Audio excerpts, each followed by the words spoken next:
Terima kasih sudah hadir di ruang sunyi ini. Tidak semua orang sampai ke video ini secara kebetulan. Ada pertemuan yang tidak diatur oleh algoritma, tetapi oleh takdir yang bekerja diam-diam. Pernahkah kamu merasakan, ada hari-hari ketika tubuhmu baik-baik saja menurut orang lain, tetapi jiwamu terasa lelah tanpa alasan yang jelas? Bukan karena pekerjaan, bukan karena kurang tidur, bukan karena usia. Ada rasa berat yang tidak bisa dijelaskan, seolah tubuhmu sedang membawa pesan yang tidak sanggup diucapkan oleh lisan. Di banyak kisah para ulama, manusia sering diberi peringatan sebelum ajal benar-benar datang. Peringatan itu jarang muncul dalam bentuk mimpi besar atau kejadian luar biasa. Ia hadir dengan cara yang sangat manusiawi, lewat tubuh, lewat perubahan kecil yang sering dianggap remeh. Dan disinilah kisah ini bermula. Bagian pertama ini bukan tentang ketakutan, bukan juga tentang vonis. Ini tentang kesadaran, tentang bagaimana Allah sering berbicara dengan cara yang sangat lembut, tetapi kita terlalu sibuk untuk mendengarkannya. Tanda-tanda fisik bukan selalu hukuman. Dalam banyak keadaan, ia justru bentuk kasih sayang. Karena tidak semua orang diberi waktu untuk bersiap. Tidak semua orang diberi ruang untuk merenung sebelum kembali. Tanda pertama sering muncul dalam bentuk yang paling sederhana. Tubuh mudah lelah, meski tidak melakukan apa-apa. Banyak orang mengalaminya. Bangun pagi dengan rasa berat di dada. Duduk lama terasa melelahkan. Berjalan sebentar napas terasa pendek. Anehnya, semua pemeriksaan terlihat normal. Tidak ada penyakit serius. Tidak ada diagnosis yang mengkhawatirkan. Namun rasa lelah itu tetap tinggal. Dalam kacamata spiritual, kelelahan seperti ini bukan hanya tentang otot dan darah. Ia sering berkaitan dengan jiwa yang mulai ditarik dari hiruk-pikuk dunia. Seolah ada bagian dalam diri yang perlahan diminta untuk bersiap pulang. Para orang bijak mengatakan, ketika dunia mulai terasa berat, bisa jadi karena langit sedang mendekat. Banyak yang mengabaikannya, menyalahkan usia, menyalahkan rutinitas. Padahal, bisa jadi tubuh sedang berusaha menyampaikan pesan yang sangat penting. Pesan bahwa hidup ini tidak selamanya tentang mengejar, tetapi tentang bersiap. Dan ketika tanda pertama ini diabaikan, biasanya muncul tanda berikutnya. Rasa nyeri yang berpindah-pindah. Hari ini kepala terasa berat, esok dada terasa sesak. Lusa punggung pegal tanpa sebab. Minggu berikutnya perut terasa tidak nyaman. Sudah ke dokter, sudah minum obat, hasilnya tetap sama. Rasa itu datang dan pergi tanpa pola yang jelas. Dalam banyak riwayat, kondisi ini sering disebut sebagai nyeri perpisahan. Bukan karena tubuh rusak, tetapi karena tubuh sedang belajar melepaskan. Seperti rumah yang perlahan dikosongkan sebelum ditinggalkan pemiliknya. Nyeri ini sering datang di saat-saat sunyi, di malam hari, di waktu tubuh seharusnya beristirahat. Justru di saat itulah rasa itu muncul, seolah ingin mengajak seseorang untuk berhenti sejenak dan bertanya ke dalam diri. Sudah sejauh apa aku mempersiapkan diri? Sudah seberapa jujur aku pada Allah? Sudah berapa banyak waktu yang aku habiskan untuk dunia, dan berapa sedikit yang aku sisihkan untuk akhirat? Tanda-tanda ini tidak datang untuk menakut-nakuti. Ia datang untuk membangunkan. Karena kematian bukan kejadian mendadak bagi jiwa yang mau peka. Ia proses, perlahan, tenang, pasti. Dan di titik inilah, banyak orang mulai merasakan kegelisahan yang sulit dijelaskan. Bukan cemas akan masa depan, tetapi perasaan seperti sedang menunggu sesuatu yang tidak diketahui kapan datangnya.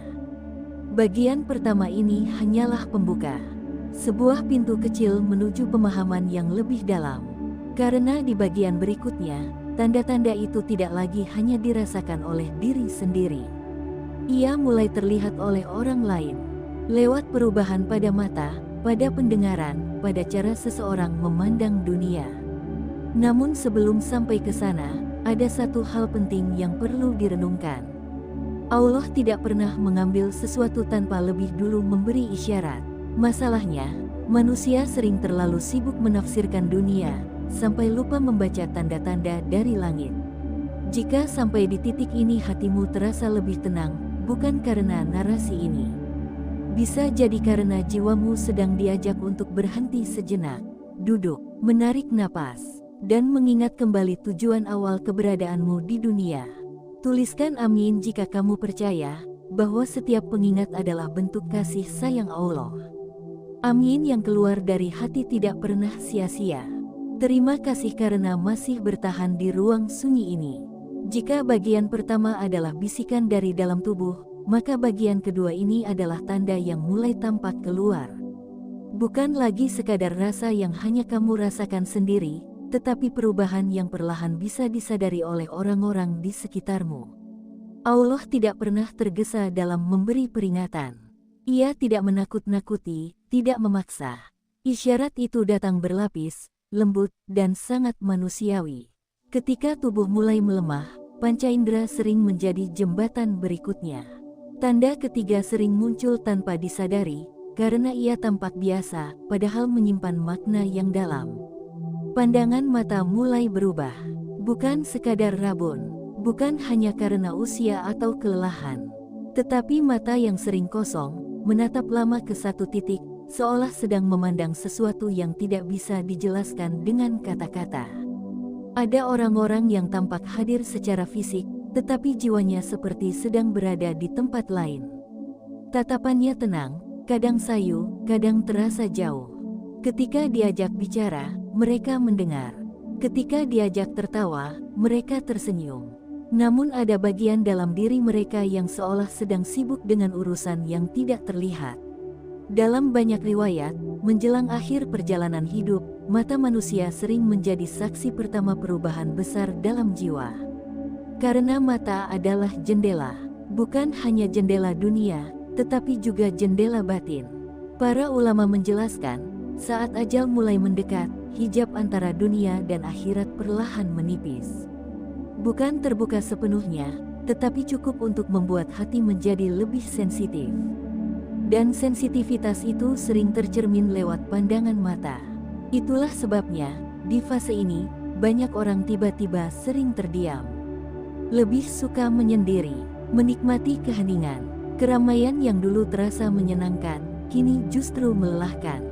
Bukan karena membenci manusia, melainkan karena jiwa sedang mencari ruang untuk berdamai. Dan seringkali, bersamaan dengan perubahan pada mata, muncul tanda berikutnya. Pendengaran yang mulai sering berdenging. Suara halus, samar, datang tiba-tiba. Terasa jelas di saat malam sunyi. Hilang ketika pagi datang. Tidak selalu mengganggu, tetapi cukup untuk membuat seseorang terdiam dan bertanya-tanya. Dalam dunia medis, ini bisa dijelaskan dengan banyak istilah. Namun dalam dunia spiritual, pendengaran memiliki posisi yang istimewa. Ia adalah indera yang terakhir benar-benar terputus saat ajal tiba. Karena itulah, sebelum sampai ke titik itu, pendengaran sering mengalami fase penyesuaian. Seolah sedang dilatih untuk melepaskan suara dunia dan bersiap mendengar sesuatu yang lebih hakiki. Banyak orang tidak menyadarinya. Mereka menganggapnya sepele. Padahal, di saat-saat itulah, hati sebenarnya sedang diberi kesempatan untuk kembali peka. Di malam yang sunyi, ketika suara dunia mereda, dengung itu hadir seperti pengingat halus. Mengajak seseorang untuk berhenti sejenak dari hiruk-pikuk dan menoleh ke dalam diri. Sudah sejauh apa aku mengenal Allah? Sudah seberapa sering aku mengingatnya saat sendiri? Sudah seberapa jujur aku pada diriku sendiri? Tanda-tanda ini jarang datang sendirian. Ia sering berjalan beriringan dengan perubahan emosi yang sangat halus. Orang yang mengalaminya sering menjadi lebih mudah tersentuh, mudah terharu, mudah merenung, kadang menangis tanpa tahu sebabnya. Bukan karena lemah, tetapi karena lapisan-lapisan keras dalam diri mulai luruh. Dalam fase ini, Allah sering melembutkan hati seseorang. Bukan untuk menyakitinya, tetapi agar ia mampu menerima kebenaran dengan lapang. Karena hati yang keras sulit diajak pulang, sedangkan hati yang lembut mudah diajak kembali. Dan di titik ini, banyak orang mulai merasakan dorongan untuk mengingat masa lalu. Kesalahan yang pernah dibuat, kata-kata yang pernah menyakiti, janji yang pernah diucapkan tetapi tak ditepati. Bukan untuk membuat putus asa. Justru sebaliknya, ini adalah fase penghitungan diri. Muhasabah yang datang tanpa diminta. Seolah jiwa sedang merapikan catatan sebelum diserahkan. Allah Maha Mengetahui. Ia tahu kapan hambanya perlu diingatkan. Ia tahu kapan pintu hati seseorang siap diketuk. Bagian kedua ini bukan akhir. Ia adalah jembatan. Karena setelah panca indera mulai berubah, tanda berikutnya akan menyentuh sesuatu yang paling dicintai manusia. Dunia. Di bagian selanjutnya, kita akan berbicara tentang bagaimana ketertarikan pada dunia perlahan memudar. Bagaimana hal-hal yang dulu dikejar mati-matian, tiba-tiba terasa biasa saja. Bagaimana tubuh melemah, tetapi hati justru diberi kesempatan untuk pulang dengan tenang. Jika sampai di titik ini hatimu terasa lebih lembut, lebih tenang, lebih sadar, jangan anggap itu kebetulan. Bisa jadi itu adalah bentuk kasih sayang Allah yang sedang bekerja pelan-pelan dalam hidupmu. Tuliskan amin jika kamu percaya bahwa setiap tanda adalah undangan untuk kembali, bukan ancaman untuk pergi. Terima kasih karena masih bertahan sampai di bagian ini. Jika bagian pertama adalah bisikan dari tubuh, dan bagian kedua adalah perubahan pada panca indera, maka bagian ketiga ini adalah fase yang paling halus. Fase ketika dunia perlahan kehilangan cengkeramannya, dan jiwa mulai diajak menatap ke arah yang selama ini jarang diperhatikan. Di titik ini, tanda-tanda tidak lagi terasa keras. Tidak ada rasa sakit yang mencolok. Tidak ada perubahan yang dramatis. Justru semuanya terasa lebih tenang, lebih sunyi, dan lebih dalam. Tanda kelima sering muncul tanpa disadari. Ketertarikan pada dunia perlahan memudar. Hal-hal yang dulu membuat berdebar, kini terasa biasa. Ambisi yang dulu membakar dada, kini terasa melelahkan. Pujian yang dulu dicari, kini tidak lagi memberi getar yang sama.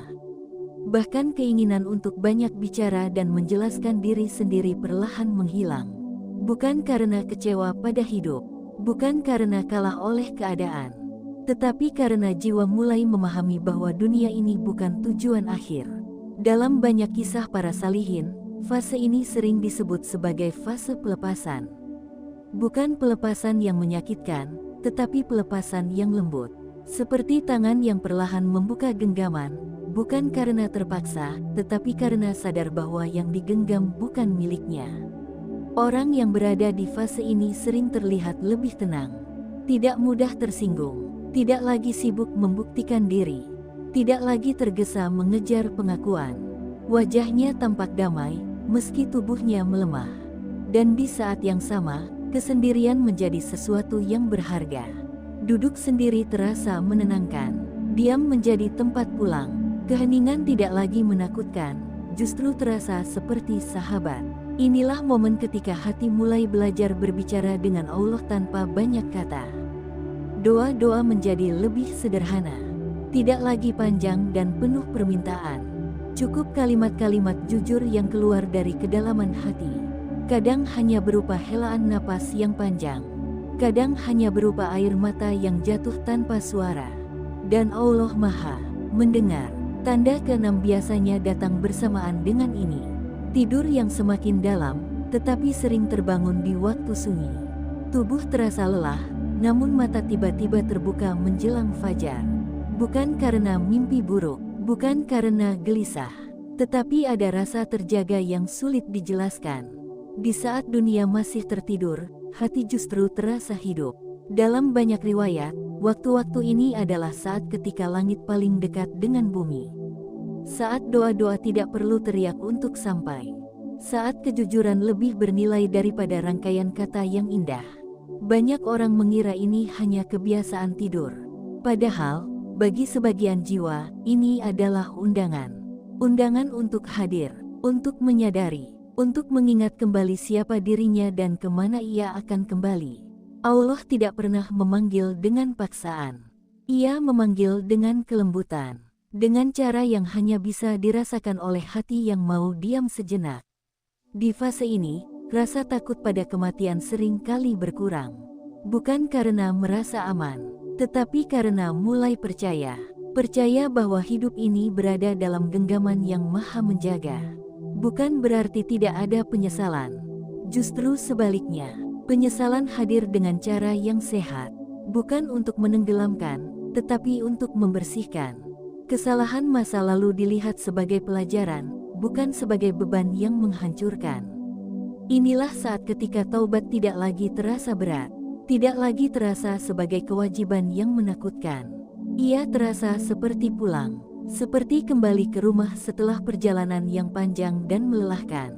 Allah Maha Penerima Taubat. Selama napas masih berhembus, pintu itu belum tertutup. Selama hati masih bisa bergetar, harapan belum padam. Dan yang paling menyentuh, Allah sering memberi tanda-tanda ini bukan karena seseorang sudah dekat dengan ajalnya semata, tetapi karena Allah ingin menyelamatkannya. Karena Allah ingin hambanya kembali dalam keadaan bersih, sadar, dan tenang. Tidak semua orang diberi kesempatan seperti ini. Tidak semua orang diberi waktu untuk merenung sebelum dipanggil. Jika kamu merasakan sebagian dari tanda-tanda ini, jangan panik, jangan takut, jangan berprasangka buruk. Jadikan ia sebagai cermin, sebagai ajakan untuk memperbaiki arah, melunakkan hati, dan mendekatkan diri. Karena yang paling berbahaya bukanlah kematian. Yang paling berbahaya adalah hidup tanpa kesadaran. Dan yang paling indah bukanlah panjangnya usia, tetapi pulangnya jiwa dalam keadaan diridai Allah. Jika sampai di akhir bagian ini hatimu terasa lebih tenang, lebih lembut, lebih sadar, itu bukan karena rangkaian kata. Bisa jadi itu karena Allah sedang mendekat dengan caranya yang paling halus. Tuliskan amin jika kamu berharap, ketika waktumu tiba, kamu dipanggil dalam keadaan siap, tenang, dan penuh harap kepada Allah.